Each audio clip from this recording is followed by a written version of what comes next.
Eye on Gauteng, brought to you by the Gauteng Department of Economic Development. Hello and a warm welcome to Eye on Gauteng. My name is Lionel Skink. Thanks for joining us. Now, the city of Tshwane is widely known as South Africa's seat of government. It is second only to Washington, D.C. with the most number of embassies. It's also the home to the internationally acclaimed Blue Bulls rugby team. And it has the largest long-distance university in the world. It has the most beautiful jacaranda bloom in the spring. We can go on and on about the things that the city of Tshwane is known for. However, its city fathers want to look further than that and claim the reputation as Africa's foremost business hub. Now, joining us to discuss the merits of this dynamic city is its executive mayor, Counsellor Kgosientso Ramokgopa. We also have Subesh Pillay. He's the MMC, Mayor of the Mayoral Committee for Economic Development and Planning. And with us is a General Manager for Programs at Nissan South Africa, Mr. Joggie Mentz. Gentlemen, thank you for joining us and welcome to Eye on Gauteng.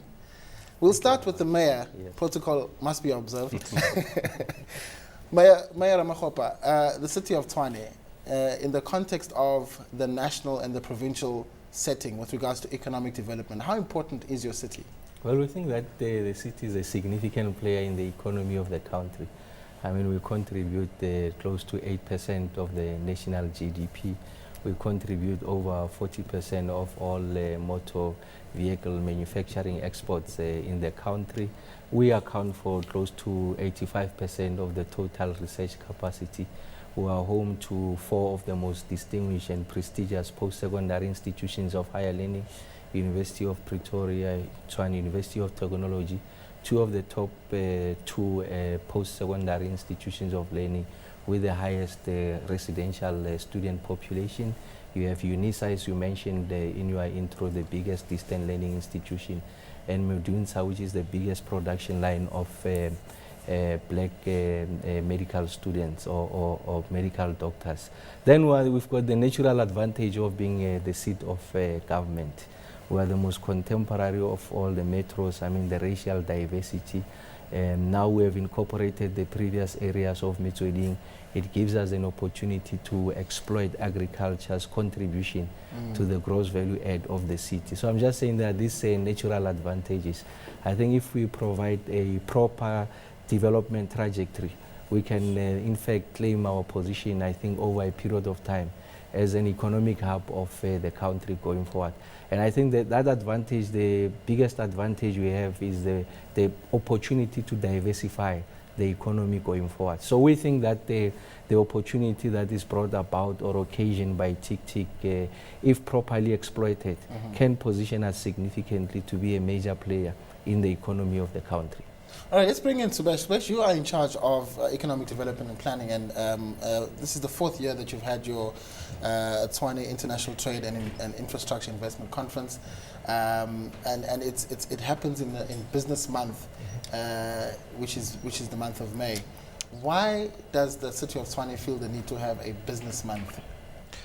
Well, I mean, as the mayor has indicated, we think we needed to increase our share of contribution to national GDP. Gauteng being the economic hub of the country, we're a significant player in the Gauteng economy. But it was important for us to, I mean, having looked at the structure of our economy, that there was an important need to diversify. There's a strong reliance on the automotive sector. The government's presence there obviously means that government is a big contributor to our economy. And so there was a need to really diversify the basket of economic opportunity in the city. And to do that, we really needed to be out there profiling the city as a destination of choice, a premium destination for the investor community and therefore to attract those investments. And TITIC then presented us with a platform, in fact Business Month, but with TITIC as its flagship program, presented us an opportunity to really focus on the value add the city brings to the investor community and profile that to an audience which is ripe for I just have a follow-up question. Like you know, there's a lot of competition among the metros in South Africa. Would you say that out of all the metros, Tshwane is the most serious about business? Well, look, I think the competitive nature of cities would obviously require us to say, what is our niche as a city? And so all cities will express themselves in terms of that particular niche.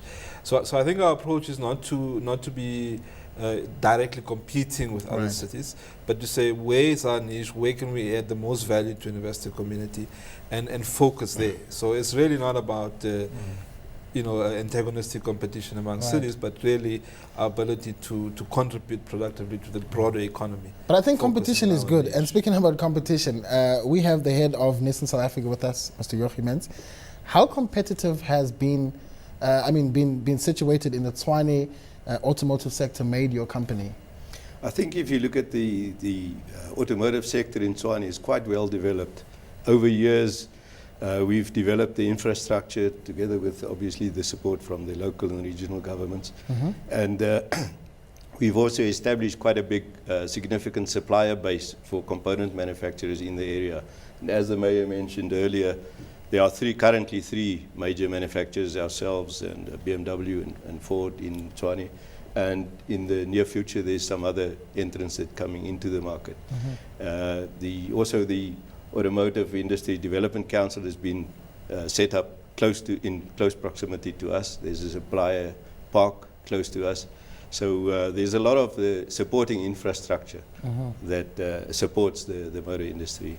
So we had a chat, Joggie, just before we came into studio, and you said 40 years ago it made sense for people like yourselves to be situated in the Tshwane region with regards proximity to your Gauteng market, which represented about 60% of the consumer market. Now that we are looking at an export sort of situation going forward, infrastructure seems to be the problem there, right? Yeah, I think mainly if you look at the biggest issue that we are facing now, it's the logistics.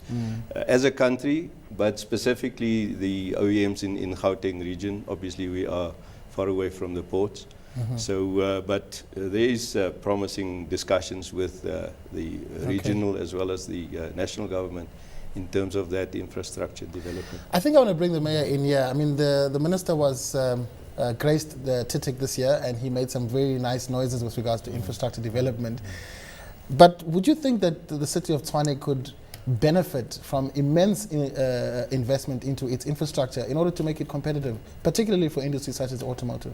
Yes, I think one of the things that the Minister alluded to was an admission that logistics is a major problem. And he spoke about the build program that government is coming up with to the tune of up to 3.2 trillion rands. And one of the things that government is looking at very seriously is to ensure that they remove the bottlenecks. I mean, access to the ports, I think it's a key consideration for the motor manufacturers. I mean, the delays and also the cost at the port, I think it undermines their competitiveness. So the best that we can do, I think, as the city is to continue to engage together with the automotive sector that is located in Tshwane as partners, because our relationship is a symbiotic one.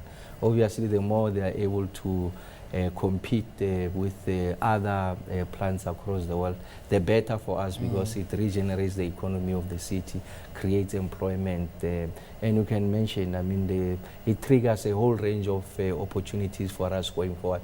So it is in our interest that we have this close engagement with the automotive sector.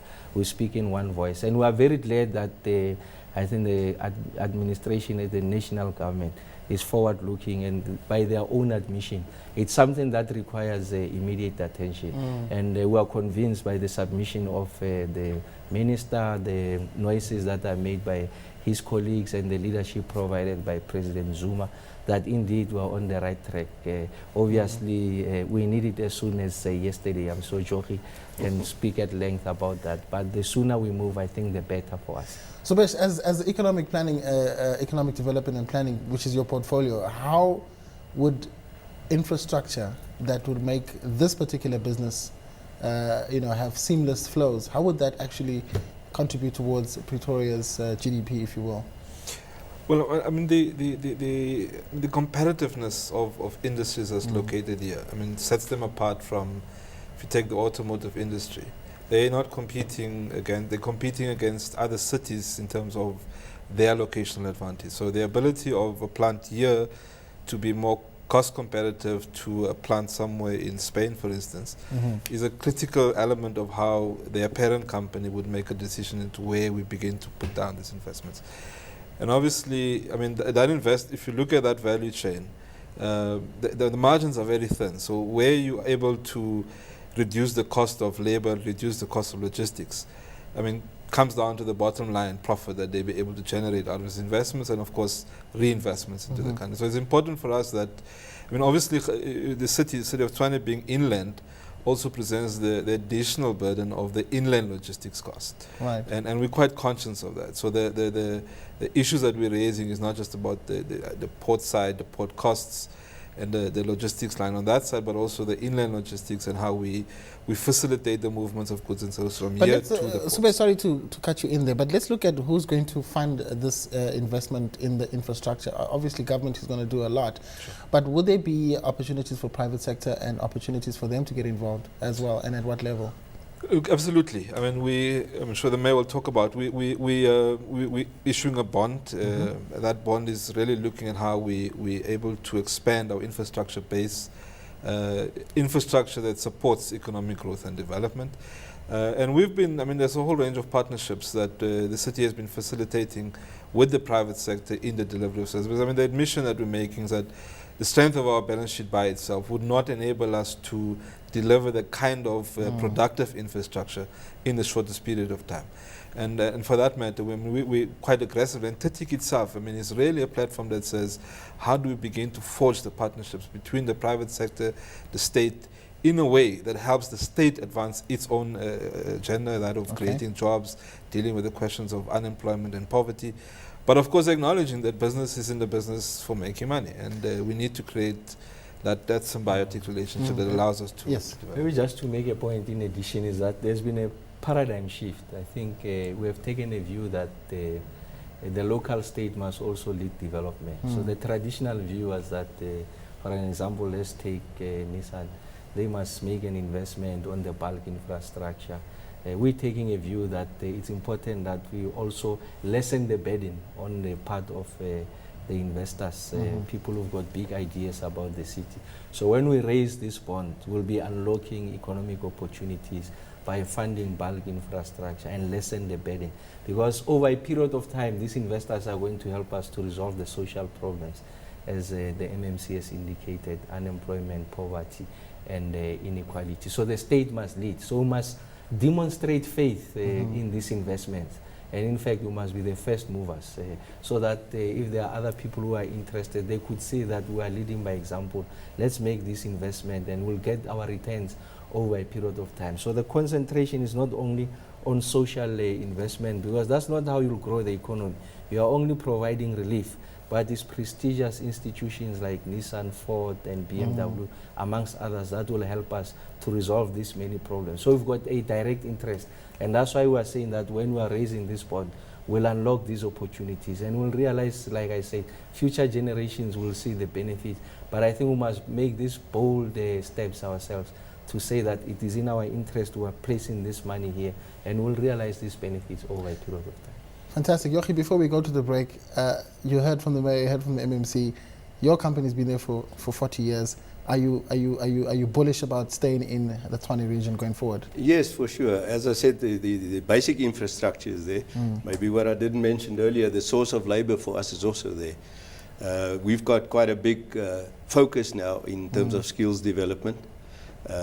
I think you were aware of the program that the regional government has done and the local government's done with Ford.